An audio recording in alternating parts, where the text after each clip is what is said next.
ভালো না হলে ক্ষমতা পাওয়া যাবে না। ঠিক না বেঠে? আপনারা দেখেছেন গোয়ালন্দে যে ঘটনা ঘটে গেল, রাজবাড়ী গোয়ালন্দে এমন একটা ন্যাক্কারজনক ঘটনা ঘটে গেল। ধিক্কার জানাই তাদেরকে যারা ওই লাশটা তুলে নিয়ে আগুন দিয়ে পুড়িয়েছে। ইসলাম এটাকে সমর্থন করে? ইসলাম এটা সমর্থন করে না। দেখবেন যে কটার সাথে পালসারে FZ1 না R15 এইগুলোতে ঘুরে বেড়ায়, ওদের বডির দিকে তাকায় দেখবেন একদম হারকুলেস বডি, মাজায়ও নেই পাছায়ও নেই।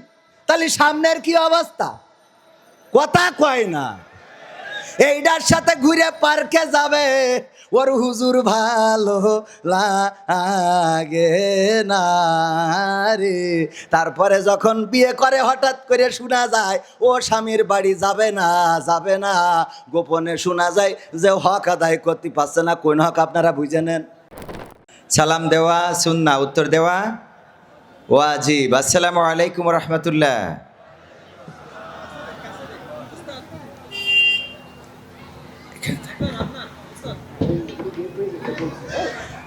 সম্মানিত হাজেরিন, আজকের এই সুন্দর পরিবেশ যে মহান রব করে দিয়েছে তার দরবারে শুকরিয়া আদায় করার দরকার আছে না নাই? সবাই পড়ছি আলহামদুলিল্লাহ। এমন একটা সময়, যে সময় বৃষ্টি হওয়ার কথা, যে সময় আকাশটা মেঘাচ্ছন্ন থাকার কথা, কিন্তু সেই সময় আল্লাহ মাহফিল সুন্দরভাবে বাস্তবায়ন করার তৌফিক দিয়েছেন। সেই মনিবের শুকরিয়া আদায়ের জন্য শুধু আলহামদুলিল্লাহ বললে কি দায়িত্ব শেষ হয়ে যাবে?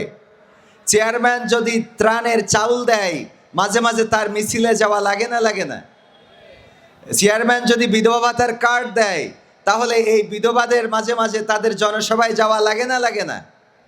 আল্লাহ রাব্বুল আলামিন এত সুন্দর পরিবেশ করে দিলেন, আর আমরা যদি তার শুকরিয়া আদায় করে এই মাহফিলে একটু না বসতে পারি, যেখানে আল্লাহ বলেছেন ওয়াইদা কুরিয়াল কুরআনু ফাসতামিউ লাহু ওয়া আনসিতু লাআল্লাকুম তুরহামুন। যখন তোমাদের সামনে কোরআন পড়া হবে, কোরআন থেকে বলা হবে, কোরআন তেলাওয়াত করা হবে, কোরআন বোঝানো হবে, তখন তোমরা বসে যাবে চুপ থেকে, হৃদয়ের কান দিয়ে শুনবে, তবেই তোমাদের উপরে আল্লাহর রহমত বর্ষণ হতে পারে। বলেন সুবহানাল্লাহ।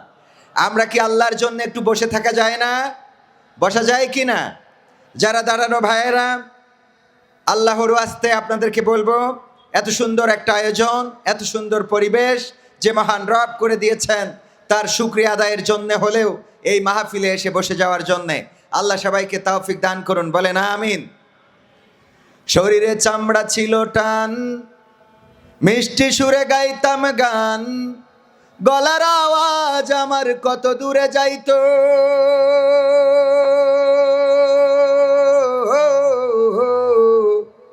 শরীরে চামড়া ছিল টান, মিষ্টি সুরে গাইতাম গান, গলার আওয়াজ আমার কত দূরে যাইতো। পাইকা গেল মাথার চুল, কথা বলতে পড়ে ভুল, পাইকা গেল মাথার চুল, কথা বলতে পড়ে ভুল, চোখে দেখি গন্ডগোল, দন্ত নড়িল, পাখি উড়ে যাওয়ার বুঝি সময় হলো, হায় পাখি উড়ে যাওয়ার বুঝি সময় হলো, পাখি উড়ে যাওয়ার বুঝি সময় হলো, হায় পাখি উড়ে যাওয়ার বুঝি সময় হলো। রঙ্গরসের দিন ছিল আমার একদিন, রঙ্গরসের দিন ছিল আমার একদিন, 12 ঘন্টা বেলায় আমার সন্ধ্যা হইল, পাখি উড়ে যাওয়ার বুঝি সময় হলো, হায় পাখি উড়ে যাওয়ার বুঝি সময় হলো। ঘন ঘন আসে দম, কানেতে শুনি কম, পিছে পিছে জম আমার ঘুরতে লাগিল,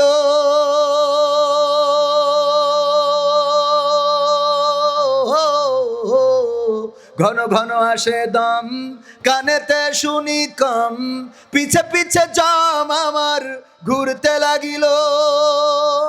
খাটো হয়ে আসছে পাও, হীন হলো সর্বদাও, খাটো হয়ে আসছে পাও, হীন হলো সর্বদাও, ভাবে বুঝি সময় আমার ফুরিয়ে এলো, পাখি উড়ে যাওয়ার বুঝি সময় হলো, হায় পাখি উড়ে যাওয়ার বুঝি সময় হলো, পাখি উড়ে যাওয়ার বুঝি সময় হলো, হ্যাঁ পাখি উড়ে যাওয়ার বুঝি সময় হলো। এত সুন্দর পরিপাটি খাঁচায় আমার ছিল খাটি, দিনে দিনে খাঁচায় আমার জং ধরিল।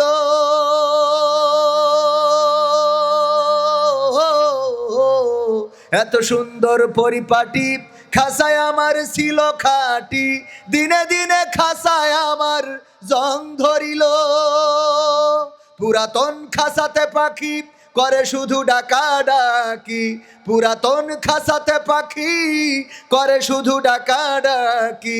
একদিন আমায় দিয়া ফাঁকি উড়িয়া যাইব, পাখি উড়ে যাওয়ার বুঝি সময় হলো, হায় পাখি উড়ে যাওয়ার বুঝি সময় হলো।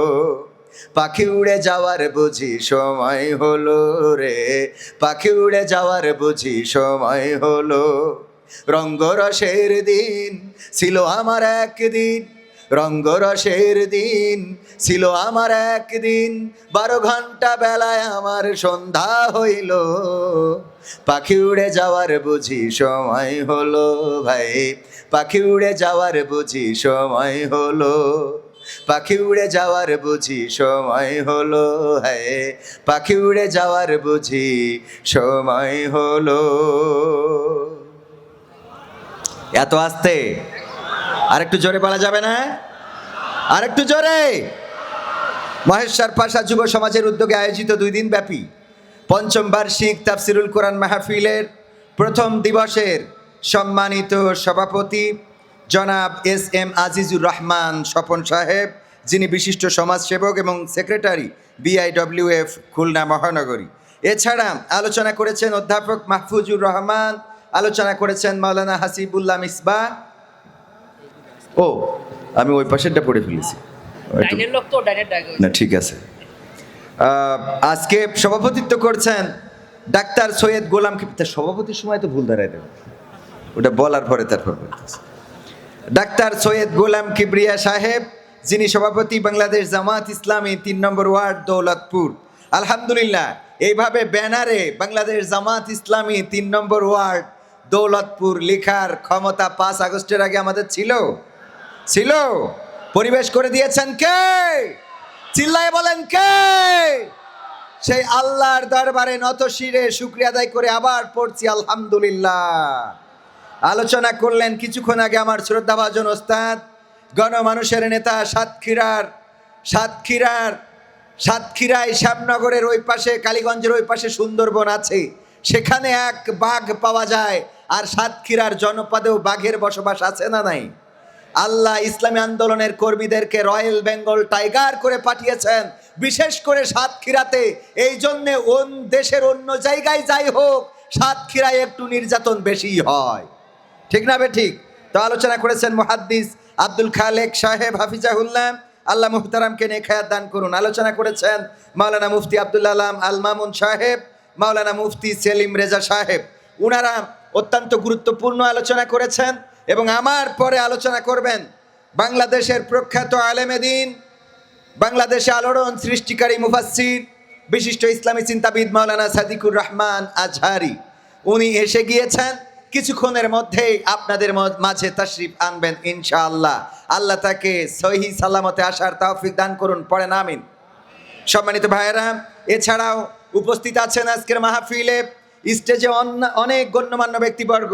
যত বড় স্টেজ করা হয়েছে, অনেক জায়গায় মাহফিলে গেলে এত বড় মাঠও পাওয়া যায় না, এত বড় মাঠও পাওয়া যায় না। এত বড় স্টেজ এখানে করা হয়েছে। সেই বড় স্টেজে যারা বসেছেন তারা নিঃসন্দেহে ছোট কোনো মানুষ নন, অবশ্যই বড় বড় মানুষগুলো বসেছে।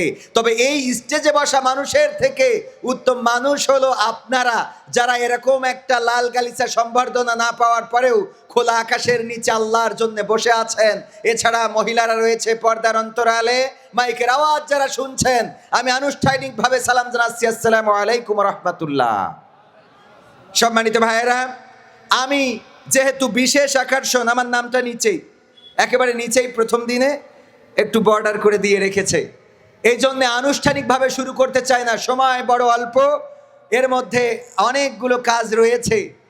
এই কাজগুলো ইসলামী আন্দোলনের স্বার্থে, দ্বীনের স্বার্থে করা প্রয়োজন। আজকে এখানে যারা এসেছেন, বিশ্বাস করি দিনকে ভালোবেসে এবং দুনিয়ার এই মানব রচিত মতবাদকে বদলে দেওয়ার সিদ্ধান্ত নিয়ে এসেছেন। আমরা কি মানব রচিত মতবাদ আর দেখতে চাই? যদি দেখতে না চাই তবে কোরআনের সাথে আমাদের সম্পর্ক রাখার দরকার আছে না নাই? সমাধান খুঁজে খুঁজে ক্লান্ত হয়েছো যারা, সমাধান যদি পেতে চাও, সব পথ গিয়ে ভুলে কোরআন দেখো খুলে, সমাধান যদি নিতে চাও।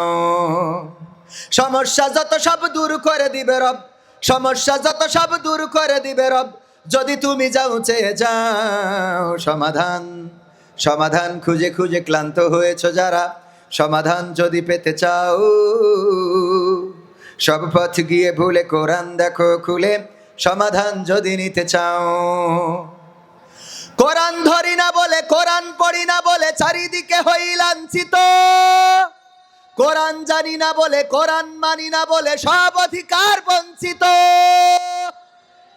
আমার কথা মনে হয় আপনাদের পছন্দ হলো না। ঠিক বললাম না ঠিক বললাম? কোরআন ধরি না বলে, কোরআন পড়ি না বলে চারিদিকে হই লাঞ্ছিত, কোরআন জানি না বলে, কোরআন মানি না বলে সব অধিকার বঞ্চিত। মরিচিকার পিছে না ঘুরে মিছে মিছে, মরিচিকার পিছে না ঘুরে মিছে মিছে, কোরআনটা খুলে দেখে নাও। সমাধান খুঁজে খুঁজে ক্লান্ত হয়েছো যারা, সমাধান যদি পেতে চাও, সব পথ গিয়ে ভুলে কোরআন দেখো খুলে, সমাধান যদি নিতে চাও। কোরআনেই বলা আছে কোন পথে চলবে, কোন পথে মিলবে মুক্তি, কোরআনেই লেখা আছে কোন পথে শান্তি, কোন পথে আসবে শক্তি। ঠিক না ঠিক? কোরআনেই বলা আছে কোন পথে চলবে, কোন পথে মিলবে মুক্তি, কোরআনেই লেখা আছে কোন পথে শান্তি, কোন পথে আসবে শক্তি। আলে আর আলোয় প্রতারিত না হয়ে, আলে আর আলোয় প্রতারিত না হয়ে কোরআনটা খুলে দেখে নাও। সমাধান খুঁজে খুঁজে ক্লান্ত হয়েছো যারা, সমাধান যদি পেতে চাও, সব পথ গিয়ে ভুলে কোরআন দেখো খুলে, সমাধান যদি নিতে চাও। কোরআনেই খুঁজে পাবে সংসার নীতি, আর কি হবে রাষ্ট্রের নীতি, কোরআনের আইন চললে দেশে দূর হবে সব দুর্নীতি। দুর্নীতি দূর হবে না? হবে না? দুর্নীতি দূর হবে বলেই কোরআনের আইন এই জমিনে প্রতিষ্ঠিত হতে দিতে চায় না শয়তানের প্রেতাত্মারা, শয়তানের গোলামেরা। বলেন ঠিক কিনা? কোরআনের সাথে দ্বন্দ্ব করে, কোরআনের পথে যারা চলে তাদের মতের সাথে দ্বন্দ্ব করে। তারা জানে যদি এই জমিনে কোরআন কায়েম হয়ে যায় তবে খুলনাতে আর চাঁদাবাজি করা সম্ভব হবে না। তারা জানে এই জমিনে যদি কোরআন কায়েম হয়ে যায়, চুরি ডাকাতি ছিনতাই ধর্ষণ গণধর্ষণ অপহরণ এগুলো করা সম্ভব হবে না। এই জন্যে বাংলাদেশে কোরআন কায়েমের বিরোধিতা তারা করে যারা শয়তানের প্রেতাত্মা, শুধুমাত্র তারাই করে থাকে। বলেন ঠিক কিনা? আমি বলেছি কোরআন কায়েম করার জন্য যেই দল সামনে আসবে সেই দলের পক্ষে থাকতে আমাদের কোনো আপত্তি আছে? কোরআন নিয়ে, দিন নিয়ে, ইসলাম নিয়ে, দাড়ি টুপি নিয়ে আসবে যেই লোক সে যে হয় হোক, আমি তার পক্ষের লোক। কথা ঠিক আছে তো? আমাদের বক্তব্য হলো সব দলেরই দেখা হলো, সব দলেরই দেখা হলো, কেমন করে চালায় দেশ, আগামীতে চাই যে দেখতে দাড়ি টুপির বাংলাদেশ। সব দলেরই দেখা হলো, সব দলেরই দেখা হলো, কেমন করে চালায় দেশ, আগামীতে চাই যে দেখতে দাড়ি টুপির বাংলাদেশ, আগামীতে চাই যে দেখতে দাড়ি টুপির বাংলাদেশ। এমন নেতা চাই যে দেশে দুঃখ সবার বোঝে, গরিব দুঃখীর বাড়ি বাড়ি দুঃখ কষ্ট খোঁজে রে, দুঃখ কষ্ট খোঁজে। এমন নেতা চাই যে দেশে দুঃখ সবার বোঝে, গরিব দুঃখীর বাড়ি বাড়ি দুঃখ কষ্ট খোঁজে রে, দুঃখ কষ্ট খোঁজে। সব অধিকার ফিরিয়ে দিয়ে, সব অধিকার ফিরিয়ে দিয়ে আনবে দেশে খুশির লেশ। আগামীতে চাই যে দেখতে দাড়ি টুপির বাংলাদেশ, আগামীতে চাই যে দেখতে আল কোরআনের বাংলাদেশ। দেখতে চান?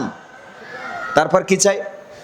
ভ্রান্ত মতে বাতিল পথে শান্তি খোঁজে যারা, রবের ভাষায় চোখ থাকিতে অন্ধ বধির তারা রে, অন্ধ বধির তারা। ভ্রান্ত মতে বাতিল পথে শান্তি খোঁজে যারা, রবের ভাষায় চোখ থাকিতে অন্ধ বধির তারা রে, অন্ধ বধির তারা। ভুলের পথে থাকলে অটল, ভুলের পথে থাকলে অটল, এহ পরকাল হবে শেষ। আগামীতে চাই যে দেখতে দাড়ি টুপির বাংলাদেশ, আগামীতে চাই যে দেখতে আল কোরআনের বাংলাদেশ, আগামীতে চাই যে দেখতে দাড়িওয়ালাদের বাংলাদেশ, আগামীতে চাই যে দেখতে টুপিওয়ালাদের বাংলাদেশ। দুর্নীতি আর চাঁদাবাজি ভাই চলবে না এই দেশে, রুখে দিতে হবে তাদের আসলে ফ্যাসিস্ট বেশে রে, আসলে ফ্যাসিস্ট বেশে। দুর্নীতি আর চাঁদাবাজি ভাই চলবে না এই দেশে, রুখে দিতে হবে তাদের আসলে ফ্যাসিস্ট বেশে রে, আসলে ফ্যাসিস্ট বেশে। চললে আইন আল কোরআনের, চললে আইন আল কোরআনের, তবেই দেশটা চলবে বেশ।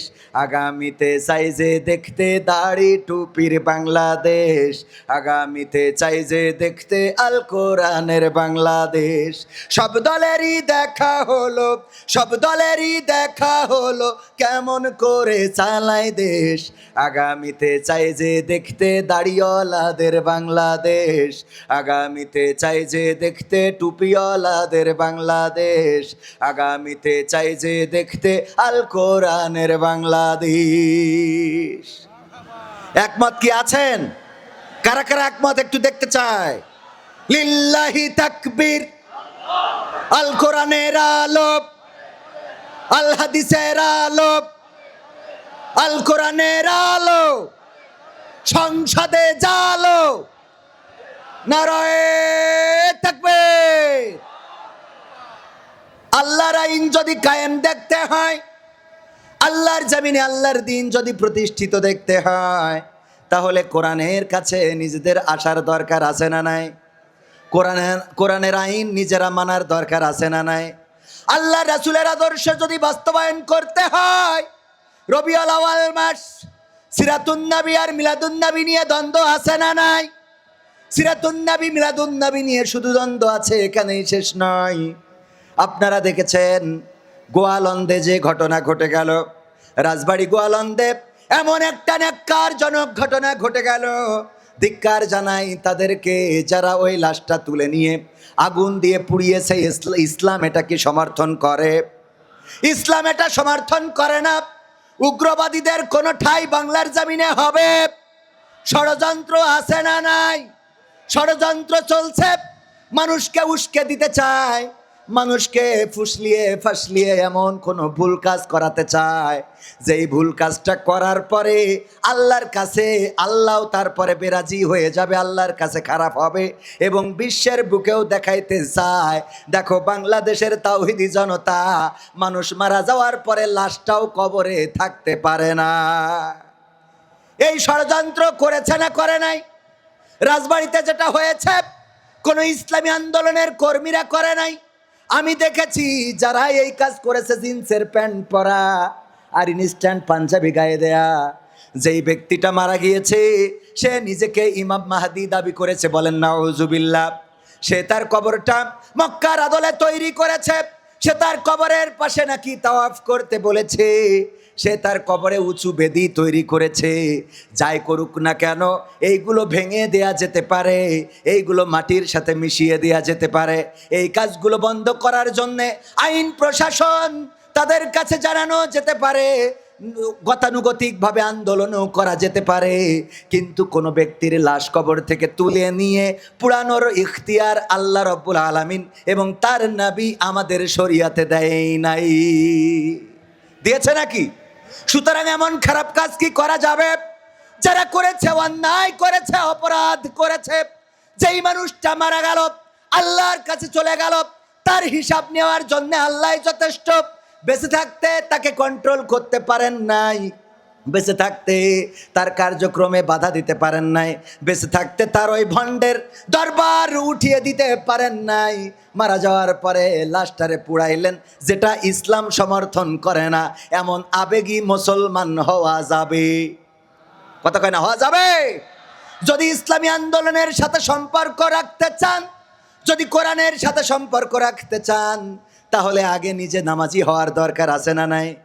আল্লাহ রাসূলের আদর্শ অনুসরণ যদি করতে চান, সিরাতুন নবী আর মিলাদুন নবী নিয়ে মারামারি করে কোনো লাভ নাই। আল্লাহ নবী সাল্লাল্লাহু আলাইহি ওয়াসাল্লাম ইন্তেকালের সময় বারবার হুঁশ হারান, আবার হুঁশ ফিরে পান, ঘটনা সবার জানা আছে। যেহেতু সিরাতের মাস, আল্লাহর নবীর জন্ম মৃত্যুর মাস, একটু নবীর জীবনী থেকে শুধু মৃত্যুর ঘটনাটা আপনাদের স্মরণ করে দিতে চায়। আল্লাহর নবী হুঁশ হারান, আবার হুঁশ ফিরে পান। আম্মা আয়েশা রাদিয়াল্লাহু তাআলা আনহা পাশে বসা, আল্লাহর নবীর হুঁশ ফিরার পরে বললেন, ওগো আয়েশা, মসজিদে নববীতে নামাজ হচ্ছে নাকি? আম্মা আয়েশা রাদিয়াল্লাহু তাআলা আনহা বললেন, ওগো নবী, আপনি হুঁশ হারাচ্ছেন, আবার হুঁশ ফিরে পাচ্ছেন, এই জন্যে আমার বাবার ইমামতিতে আপনার সাহাবীরা নামাজে দাঁড়িয়ে গিয়েছে, নামাজের ওয়াক্ত বুঝি চলে যায়, এই জন্যে নামাজে দাঁড়িয়ে গিয়েছে। আল্লাহর নবী বললেন, আমাকে একটু উঠাও, সোজা করে বসাও, আর আমার মুখটা মসজিদের নববীর দিকে করে দাও। মসজিদে নববীর দিকে আল্লাহর নবীর মুখটা করে দেওয়া হলো। আল্লাহর নবী মসজিদে নববীর দিকে অপলক দৃষ্টিতে তাকিয়ে আছেন, আর চোখ থেকে পানি ঝরে পড়তেছে। আল্লাহর নবীকে আম্মা আয়েশা রাদিয়াল্লাহু তাআলা আনহা বললেন, ওগো বিশ্ব নবী, ওগো আখিরি জামানার পয়গম্বর, আমি বুঝতে পেরেছি আপনি বুঝি কষ্ট পেয়েছেন যেই মসজিদে নববীতে আপনি ইমামতি করেন। আজকে আপনার অসুস্থতায় আমার বাবা আবু বকর সে ইমামতিতে দাঁড়ানোর কারণে বুঝি আপনি কষ্ট পেয়েছেন। আল্লাহর নবী বললেন, কেন আয়েশা, তোমার এমন মনে হলো কেন? এমন কথা তুমি কেন বললে? আম্মা আয়েশা রাদিয়াল্লাহু তাআলা আনহা বললেন, আপনার চোখের পানি আমার এটা ভাবালো, মসজিদ নববীর দিকে অপলক দৃষ্টিতে তাকানো, আর চোখ থেকে পানি ঝরে পড়ে। আল্লাহর রাসূল সাল্লাল্লাহু আলাইহি সাল্লাম বললেন, ওগো আয়েশা, তুমি তো আমার মনটা দেখো না, আমার মন পড়তে পারো না, আমার মনে কি বলে এটা তুমি জানো না। ওগো আয়েশা, আমি মসজিদে নববীর দিকে তাকিয়ে আমার মনে পড়ে গেল, এই নামাজ কায়েম দেখার জন্যে আমি মক্কায় ওই আবু জাহেলের শিকার হয়েছিলাম, আমাকে মেরে রক্তাক্ত করেছে, কপাল ফাটিয়ে দিয়েছে। আমি যখন সিজদায় যেতাম, উটের মরা পচা নাড়ি ভুড়িগুলো আমার মাথার পরে চাপিয়ে দিত। রাতের অন্ধকারে মক্কা ছাড়তে হয়েছে, নিজ জন্মভূমি ছাড়লাম, মাতৃভূমি ছাড়লাম, আমার মদিনা থেকে মক্কায় ঢুকতে দেয় নাই, হুদাইবিয়ার সন্ধি করে ফিরে আসতে হয়েছে। আমি এই হাত দিয়ে 27টি যুদ্ধের নেতৃত্ব দিয়েছি, তরবারি ধরে রক্ত দিলাম, উহুদের ময়দানে দান দান মোবারক শহীদ করলাম। এমনি করে আজকের জীবনের শেষ প্রান্তে এসে যখন দেখলাম আমার অসুস্থতার সময় আবু বকরের ইমামতিতে আমার সাহাবীরা নামাজ আদায় করছে, আমার হৃদয়ের চোখ দেখে নিল কিয়ামত পর্যন্ত আমার উম্মত যারা, তারা আজান হয়ে গেলে তারা এমনি ভাবে মসজিদে যাবে আর জামাতের সাথে সালাত আদায় করবে। ওগো আমার ভাইরা, সেই নবীর উম্মত দাবি করার পরে আজান হয়ে যায়, আপনি যদি দোকানে বসে থাকেন তাইলে ধরে নিতে হবে আপনি ওই রাসূলের উম্মত নন। কথা কয় না? রাসূলের উম্মত হওয়ার জন্যে আল্লাহর রাসূলের আনিত বিধান মানার দরকার আছে না নাই? আমাদের সমস্যা হলো কোরআন পড়তে ভালো লাগে, কোরআন শুনতে ভালো লাগে, কোরআন জানতে ভালো লাগে, কোরআন মানতে ভালো লাগে না। ঠিক না বে ঠিক? কোরআন পড়তে ভালো লাগে, কোরআন শুনতে ভালো লাগে, কোরআন জানতে ভালো লাগে, কোরআন মানতে ভালো লাগে না।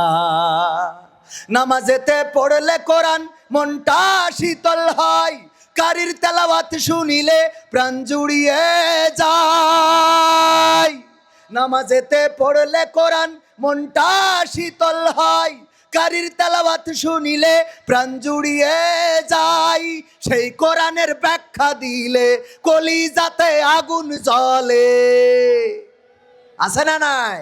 সেই কোরআনের ব্যাখ্যা দিলে কলিজাতে আগুন জ্বলে, বিরোধিতাও চলে কেন তা জানি না। কোরআন পড়তে ভালো লাগে, কোরআন শুনতে ভালো লাগে, কোরআন জানতে ভালো লাগে, কোরআন মানতে ভালো লাগে না।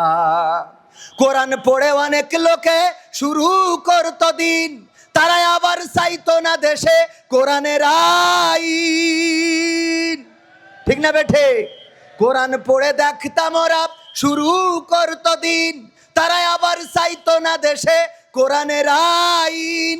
এটা যে কেমন নীতি, তাই তো এ দুর্গতি করছে মোদের ক্ষতি কেন তা বুঝি না। কোরআন পড়তে ভালো লাগে, কোরআন শুনতে ভালো লাগে, কোরআন জানতে ভালো লাগে, কোরআন মানতে ভালো লাগে।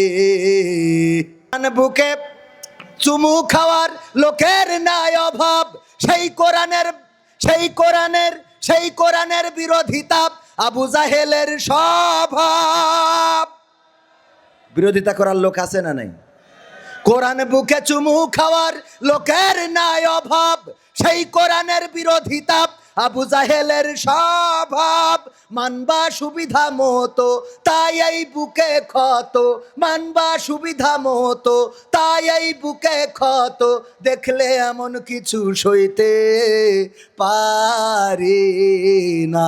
কোরআন পড়তে ভালো লাগে, কোরআন শুনতে ভালো লাগে, কোরআন জানতে ভালো লাগে, কোরআন মানতে ভালো লাগে। কথা কয় না? এমন মানুষ আছে না নাই? আমরা ভালোটা রেখে ভেজালটাই বিশ্বাসী। কথা কয় না? আল্লাহ কোরআন দিলেন এই সমাজে শান্তির জন্যে, আল্লাহ কোরআন দিলেন এই সমাজের মানুষের মুক্তির জন্যে, আল্লাহ কোরআন দিলেন নারীদের স্বাধীনতার জন্যে, আল্লাহ কোরআন দিলেন অভাবীদের অভাব দূর করার জন্যে, আল্লাহ কোরআন দিলেন মিসকিনের মিসকিনতা দূর করার জন্যে, আল্লাহ কোরআন দিলেন এই সমাজে সমতা আনার জন্যে, ন্যায় ইনসাফ কায়েম করার জন্যে। আর আমরা ডক্টর কামাল ওই বুড়ো শকুনির দিয়ে সংবিধান লিখালাম। কথা কয় না? আমরা নকল পছন্দ করি না, আসল। প্রমাণ দেব, প্রমাণ দেব। কথা কয় না? প্রমাণ দেব। আমি সরাসরি ওয়াজ করছি এই জায়গায়, এইটা সরাসরি ডাইরেক্ট কবির বিন সামাদ, রক্তে মাংসে মাংসের। এদিকে তাকানো লোক বেশি না ওই ভেজালটাই তাকানো লোক বেশি? বেশি দূর যাওয়ার দরকার নেই। আমরা সবাই এখন নকলটা ভালোবাসি রে। পর্দা করা মেয়েটার বিয়ে হয় না, পছন্দ করার লোক পাওয়া যায় না। আর ওই যে রূপসা ব্রিজির পরে সেই যে গুইজে দাঁড়ায় থাকার পিছনে ঘোরার লোকের অভাব। কথা কয় না? আসলটা খোঁজে না। আবার মা বোনেরাও দেখবেন ভালো হুজুর, এই যে আমার ভাইজান, কত সুন্দর দাড়ি, কত সুন্দর চেহারা, উনি বিয়ে তো একটা করেছে, আর একটা করতে যাক, করতে পারবে? পারবে? মুখী দাড়ি ওভার চলবে না। হুজুর পাঞ্জাবি গায়ে দেয়, জুব্বা পরে, তালি চলবে কোনটা? ওই যেইটা এফজেড না কি যেন চালাই, গিয়ার মারে আর এরম ডলে ডলে মাল খাই রে, ওইটার পিছনে ঘুরে রূপসা সেতু অতি যাবে। আর বিয়ের পরে বলবে মেশিন নষ্ট নষ্ট, এর সাথে থাকা হবে না রে। কথা কয় না? এইটা চলছে না, চলছে না। দেখবেন যে কটার সাথে পালসারে FZ1 না R15 এইগুলোতে ঘুরে বেড়ায়, ওদের বডির দিকে তাকায় দেখবেন একদম হারকুলেস বডি, মাজায়ও নেই পাছায়ও নেই। তাহলে সামনের কি অবস্থা? কথা কয় না? এইটার সাথে ঘুরে পার্কে যাবে, ওর হুজুর ভালো লাগে না রে। তারপরে যখন বিয়ে করে হঠাৎ করে শোনা যায় ও স্বামীর বাড়ি যাবে না, যাবে না। গোপনে শোনা যায় যে হক আদায় করতে পারছে না। কোন হক আপনারা বুঝে নেন তো। হক যারা আদায় করে কুরআন হাদিস মেনে, তোকে তো তার পছন্দ হয় না, কথা কয় না। ওরে বাবা, বলছে ঠিক, মানে এখনো মশা নাচছে। আজকালকের ছেলেরা বই নিয়ে আর বসে না, ও বাবা গুগলে সার্চ করিয়া পড়ি। ওরে একালের মেয়েরা কোরআন হাদিস ধরে না, এখনকার মা বোনেরা কোরআন হাদিস পড়ে না। ও আল্লাহ, টিকটকে ভিডিও ওরা করে। আজকালকের ছেলেরা বই নিয়ে আর বসে না, গুগলে সার্চ করিয়া পড়ি। আগের সময় প্রেম করিলে বলতো লোকে পাইছো কি, এখন বলে শখ করিয়া বাবু তুমি খাইছো কি। ঠিক না বেঠে? আগের সময় প্রেম করিলে আমার মুরব্বীরা বলতো পাইছো কি, এখন বলে শখ করিয়া বাবু তুমি খাইছো কি। লজ্জা শরম নাই, আইলাম কোন জামানাই, লজ্জা শরম নাই, আইলাম কোন জামানাই। ভবিষ্যৎ দেখি অন্ধকারে। আজকালকের ছেলেরা বই নিয়ে আর বসে না, ও বাবা গুগলে সার্চ করিয়া পড়ি। নতুন করে হয়েছে চালু এখন আবার কোন ট্রেন্ড, পরিচয় করাই দেখি এই আমার গার্লফ্রেন্ড। আছে না নাই? পরিচয় করায় না, করায় না? নতুন করে হয়েছে চালু এখন আবার কোন ট্রেন্ড, পরিচয় করাই দেখি এই আমার বয়ফ্রেন্ড। শরমের মাথা খাইয়া গেছে সব পাগল হইয়া, শরমের মাথা খাইয়া গেছে ওরা পাগল হইয়া। ভবিষ্যৎ দেখি অন্ধকারে। আজকালকের ছেলেরা বই নিয়ে আর বসে না, ও বাবা মোবাইলে সার্চ করিয়া পড়ি। ঠিক বললাম না ঠিক বললাম? এমন ছেলে আছে না নাই? আবার এমনও মেয়ে আছে যারা টিকটকে ভিডিও করে বুরখা পরে, ওরে বাবা কত সুন্দর করে টিকটক করে। আমি বলি ওরা হইলো ইসলামী টিকটকার। হ্যাঁ, আর কয় মিনিট টাইমটা বলতে? 10:30 শেষ করে। হ্যাঁ, তো ভালো টাইম। হ্যাঁ হ্যাঁ, গুতাই দিতে পারবেন, আল্লাহ ভরসা। বাবারে আমার একটা নিজেরই একটা মঞ্চ লাগে, তো সে হচ্ছে না তো।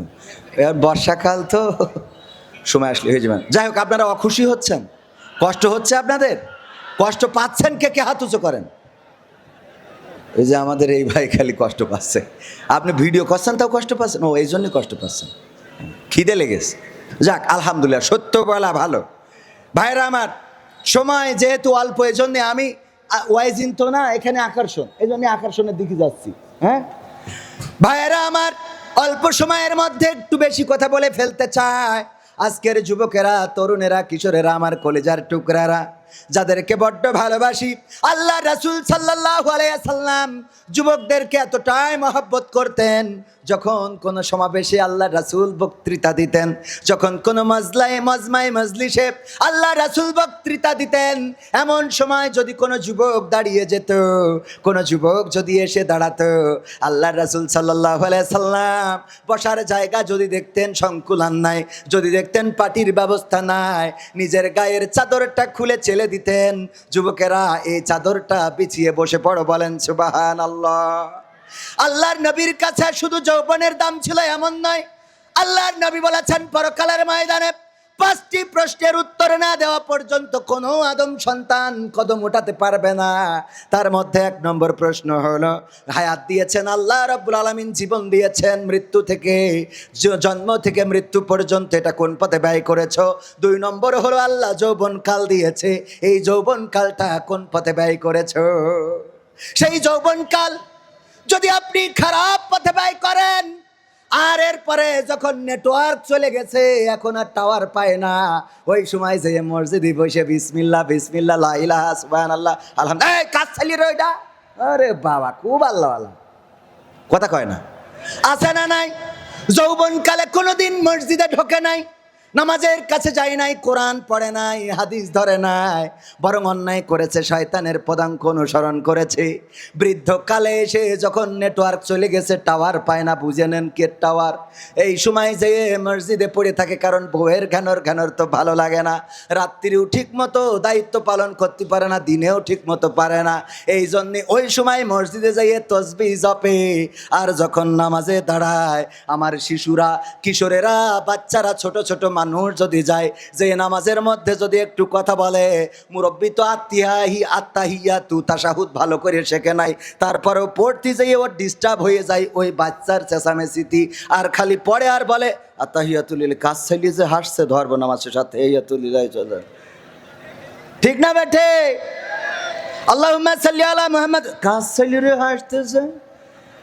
ও পড়া বাদ দিয়ে খালি এরপরে থাকে কাজ ছেলে, সালাম ফিরানো হয়ে গেল, আসসালামু আলাইকুম, আসসালামু আলাইকুম। এই সালাম ফেরানোর পরে অমনি উনি দাঁড়াই পড়ি বলে, এই কাজ ছেলেরা হাসলো, বের কর মসজিদ থেকে। তোমার এখন নেটওয়ার্ক নেই, এসে মসজিদে বড় মুসাল্লি তুমি, কথা কয় না। ঠিক বলছি না বে? ঠিক। মুরব্বীদেরকে বলবো, যারা মসজিদে নামাজ পড়বেন, ছোটদের উৎসাহ দেন। কেমন করে উৎসাহ দিবেন? পকেটের মধ্যে করে কিছু চকলেট নিয়ে যান, কিছু কাঠি লজেন নিয়ে যান। এইগুলো নিয়ে যে বাচ্চারা মসজিদে আসলে নামাজ শেষে পকেট থেকে বের করে কাঠি লজেন দিবেন, চকলেট দিবেন, দেখবেন আপনাকে সম্মান শুধু করবে না, এই বাচ্চা মসজিদটাও আর ছাড়বে না। বলেন ঠিক কিনা? এই কাজগুলো বাচ্চাদের জন্য মুরব্বীদের করা দরকার।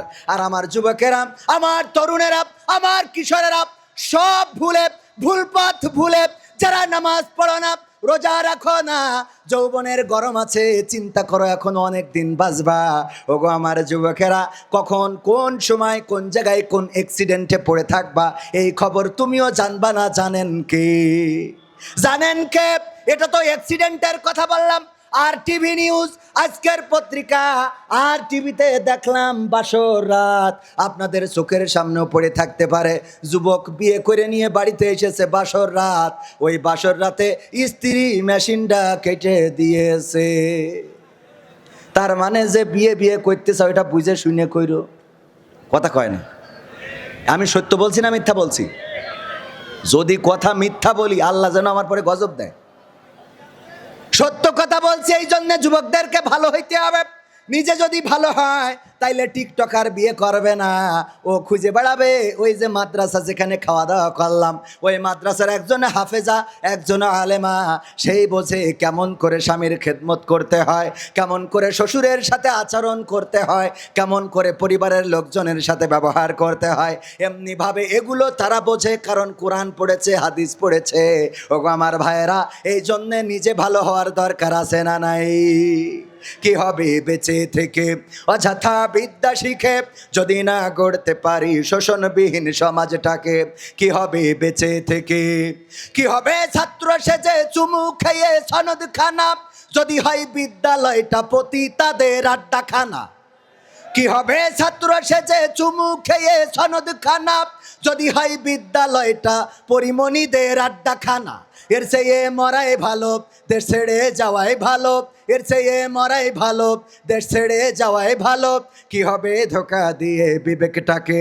কি হবে ধোকা দিয়ে বিবেকটাকে?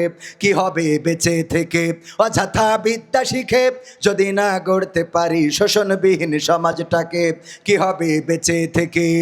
কি হবে যুবক নামের বোঝা হয়ে এই ধরাতে, যেখানে মা বোনেরা ধর্ষিতা হয় দিনে রাতে? ধর্ষণ আছে না নাই?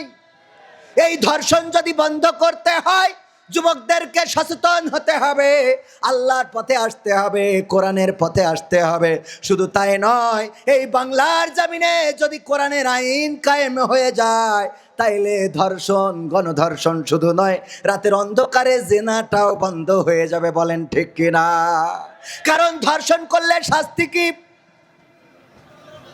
মাজা পর্যন্ত গেড়ে দাও, ইট পাথর নিক্ষেপ করে হত্যা করে ফেলো, এমন মৃত্যুদণ্ড যদি কার্যকর করা হয়, তখন দেখবেন এইগুলো যখন এরকম প্রজেক্টরে বা ওই যে ডিজিটাল প্রজেক্টরে দেখানো হবে, কবির বিন সামাদ জেনা করেছে অথবা ধর্ষণ করেছে প্রমাণিত হয়ে গেছে, মাজা পর্যন্ত গেড়ে দিয়ে ক্যামেরা লাগাইয়ে যখন এইভাবে মনিটরে দেখাবে, তখন এটা দেখার পরে আমার এই খুলনা দৌলতপুরের যুবকদের রাত্রের স্বপ্নের দোষটাও বন্ধ হয়ে যাবে। বলেন ঠিক কিনা?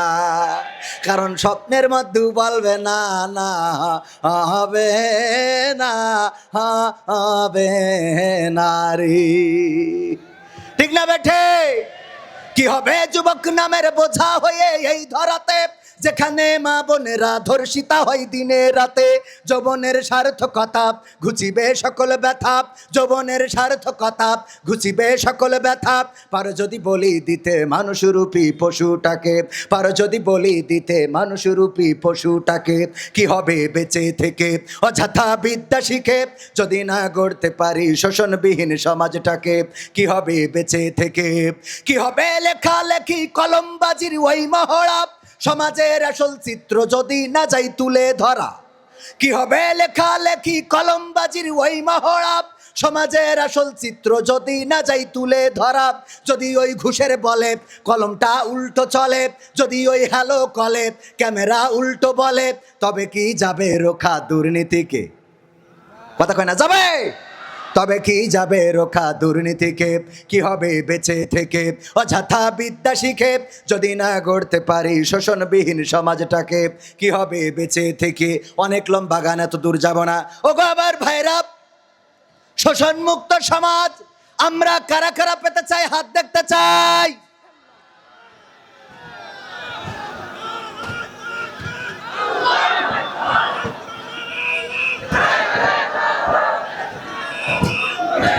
আমার আল্লাহ বললেন, ইয়া আইয়ুহাল্লাযীনা আমানু হাল আদুল্লুকুম আলা তিজারাতিন তুনজিকুম মিন আযাবিন আলীম।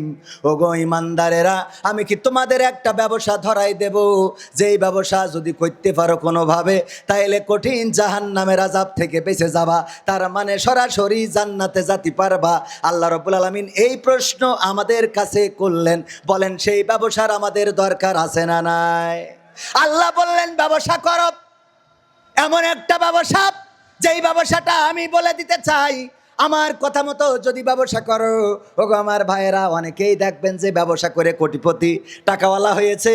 একই সাথে পড়তো, একই ক্লাসমেট ক্লাস ফ্রেন্ড, যখন একজন বন্ধু টাকাওয়ালা হয়ে যায়, তখন আর একজন বন্ধু ও যে বলে, দোস্ত যদি পারিস আমারও একটু ব্যবসাটা ধরাই দে। কথা কয় না? বলে না? বলে না? ব্যবসাটা একটু ধরায় যদি দিতে পারতে, তাইলে আমিও কিছুটা উপার্জন করতে পারতাম। এমনিভাবে ব্যবসা খুঁজে বেড়ায়। আমার আল্লাহ বললেন ব্যবসা করো, আমি একটা ব্যবসা ধরাইয়ে দিই, যেই ব্যবসা করলে জাহান্নাম থেকে বেঁচে যাবা, মানে জান্নাতে চলে যাবা। ব্যবসাটা আল্লাহ পরের আয়াতে আবার বলে দিলেন, তুমিনুনা বিল্লাহি ওয়া রাসূলিহি ওয়া তুজাহিদুনা ফি সাবিলিল্লাহি বিআমওয়ালিকুম ওয়া আনফুসিকুম যালিকুম খায়রুল লাকুম ইন কুনতুম তা'লামুন। আমার আল্লাহ বললেন সেই ব্যবসাটা হলো, আমি আল্লাহর প্রতি ঈমান আনতে হবে এবং আমার রাসূলের প্রতি ঈমান আনতে হবে।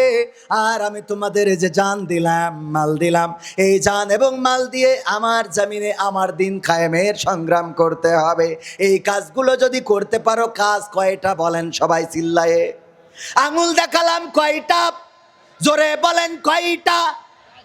আপনাদের দিয়ে মিছিল তো হবে না, মিছিল করা শিখতে হবে। সামনে সময় আসছে, মিছিল করা লাগবে।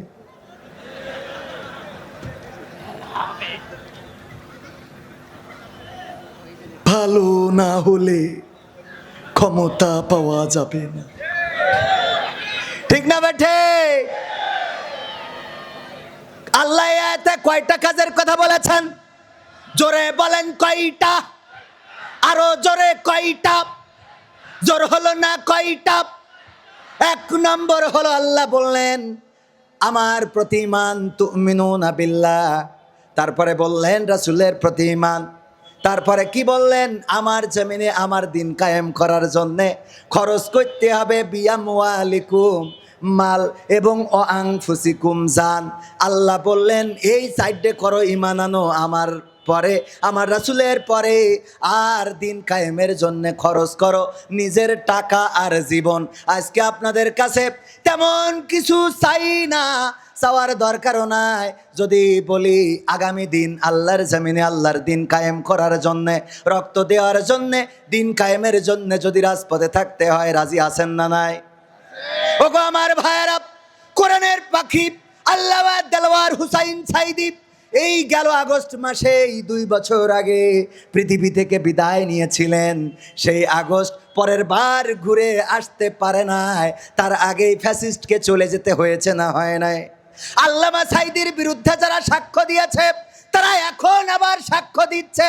তারা বলছে আমরা জানিও না, চিনিও না, আমাদেরকে জোর করে পালানো হয়েছে। ওগো আমার ভাইরা, দুনিয়ায় থাকতেই আমরা দেখে গেলাম আল্লামা সাঈদীর চরিত্রে কোনো অপমানের, চরিত্রে কোনো কলঙ্কের দাগ ছিল? কলঙ্কের দাগ ছিল? আল্লামা সাঈদী রক্ত দিলেন, কোরআনের খাদেমেরা রক্ত দিলেন, মতিউর রহমান নিজামী রক্ত দিলেন, আলী আহসান মোহাম্মদ মুজাহিদ রক্ত দিলেন, কাদের মোল্লা শহীদ হলেন। এমনিভাবে দিন কায়েমের জন্য রক্ত দিলেন। কেউ কার্পণ্য করে নাই, বরং তারা ওসিয়ত লিখে রেখে গেছে। এই তো সেই খুলনার মাটি, যেই খুলনার মাটিতে 14ই আগস্ট, 15ই আগস্টে রওনা দিলাম সকালবেলা। 14ই আগস্ট যখন রওনা দিলাম, আসতেছি ফেসবুকে দেখলাম স্লোগান চলতেছে, এই যুগের ইহুদি দেলওয়ার হুসাইন সাঈদী, সাঈদীর কবর খুলনায় হবে না। বলেন নাউজুবিল্লাহ। আল্লাহর নবী বলেছেন একজন ব্যক্তি যদি মারা যায়, এই মারা যাওয়া ব্যক্তির উপরে তার পরিবার পরিজন আপনজনের হক থাকে 4টা। কয়টা? সবাই বলেন কয়টা? 1 নম্বর হলো অতি দ্রুত তার দাফন কাফনের ব্যবস্থা করা। 2 নম্বর হলো তার যদি কোনো ওসিয়ত থাকে সেটা পূরণ করা। 3 নম্বর হলো তার যদি কোনো ঋণ থাকে সেটা পরিশোধ করা। আর 4 নম্বর হলো যদি যদি যদি তার জমি জায়গা, টাকা পয়সা, সম্পদ থাকে, তাইলে মেয়েদের কাছ থেকে সব ভাই লিখে নেয়া। হ্যাঁ, ও এটা একটু উল্টো বলা হয়ে গেছে, আমার ভুল হয়ে আছে, এটা ভুল ছিল। ওগো আমার ভাইয়েরা, যদি সম্পদ থাকে, ভাইয়েরা কি করবে? বোনকে ডেকে বলবে, ওগো বোন, বাবা রেখে গেছে 3 বিঘা জমি, আমি শরিয়াত মোতাবেক 2 বিঘা পাই, তুমি পাও 1 বিঘা, ওই মাঠের ওই কোনাটা অথবা ওই খুলনা দৌলতপুরের ওই জমিটা তোমার দিয়ে দিলাম। এই কথা বলে বোনকে দিয়ে দেবে। বোন যদি স্বেচ্ছায় বলে, ভাই আমার তো স্বামীর বাড়িতে সমস্যা নাই, ওখানে আমার জমি সম্পদের দরকার হবে না, আমি নেব না, সেটা ভিন্ন কথা। কিন্তু যদি বোনের ডেকে এনে বলেন, দেখ তোর বিপদের সময় কিডা দেখাশুনো করবে, আমি আর আমার ছেলেরা ছাড়া, কথা কয় না? তোর যদি ওই ঘরে সুখ না থাকে, আমি ছাড়া তো দেখার কেউ নেই। বলছিলাম দৌলতপুরি যে বিল্ডিংটা আব্বা করে থুয়ে গেছে, ওইটা একটু লিখে দে রে। কথা কয় না? করা যাবে, করা যাবে। এই খুলনায় আল্লামা দেলওয়ার হুসাইন সাঈদীর ওসিয়ত করা, এটা বললাম এই জন্যে। 2 নম্বর হলো হক, ওসিয়ত করা, ওসিয়ত পালন করতে হবে। প্রথম ওসিয়ত ছিল খুলনায় কবরস্থান করা আছে সিদ্দিকা আলিয়া মাদ্রাসায়, সেখানে তার দাফন কাফনের ব্যবস্থা করতে হবে। এটা এই খুলনায় জাহেলরা করতে দেয় নাই, বলেন ঠিক কিনা? তারপরেও কি তারা ইসলামী আন্দোলন ছেড়েছে? বলেন ছেড়েছে? যদি না ছেড়ে থাকে, আজকের জমিনে যদি রক্ত লাগে, দিন কায়েমের জন্য যদি জীবন দিতে হয়, রক্ত দিতে হয়, শহীদ হতে হয়, বুকে কোরআন বেঁধে নিয়ে খুলনা দৌলতপুরের রাজপথে থাকতে রাজি কারা কারা দেখতে চাই? নারায়ে তাকবীর। আল কোরআনের আলো, আল হাদিসের আলো। আমার নেতা তোমার নেতা, আমার নেতা তোমার নেতা। আল্লাহর আইন চাই, আল্লাহর আইন চাই। নারায়ে তাকবীর। প্রধান মেহমানের আগমন, আজহারি ভাইয়ের আগমন, দৌলতপুরের পক্ষ থেকে, যুব সমাজের পক্ষ থেকে, মহেশ্বর বাসার পক্ষ থেকে ভাইয়েরা আমার, তাইলে আমরা তো রাজপথ ছাড়বো না, কথা দিছি না দিই নাই? এখন মেহমান চলে এসেছেন, আমার যুবকেরা একটু যাবেন, আমরা একটু রিসিভ করে নিই। নারায়ে তাকবীর, প্রধান বক্তার আগমন।